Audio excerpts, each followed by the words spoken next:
పెద్దపల్లి జిల్లా మందని ప్రాంత ప్రజలు అత్యంత భక్తి శ్రద్ధలతో జరుపుకునే మహాశివరాత్రి పండుగ పట్ల మంత్రి దుద్దిళ్ల శ్రీధర్బాబుకు చిత్తశుద్ధి లేదని మందని మాజీ ఎమ్మెల్యే పుట్ట మధుకర్ ఆగ్రహం వ్యక్తం చేశారు.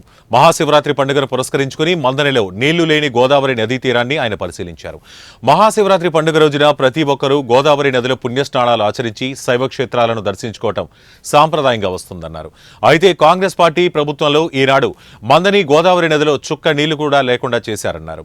కేవలం ఒక్క నీటిపాయ ఉంటే వేల సంఖ్యలో భక్తులు ఇబ్బందుల మధ్య స్నానాలు ఆచరిస్తున్నారని ఆయన వాపోయారు.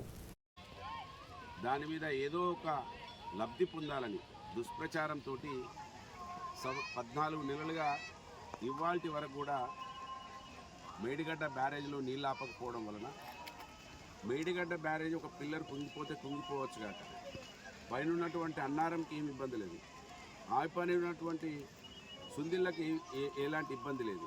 వాటిని కూడా కనీసం షట్టర్లు కిందికి దించి నీళ్ళు ఆపకపోవడం వలన ఇవాళ సముద్రం తలాపుకు పెట్టుకొని చేప నీళ్ళకేడ్చిన చందంగా మంతిని గోదావరి కనబడుతూ ఉన్నది. వేల సంఖ్యలో అక్కడ ఒక చిన్న పాయ ఉంటే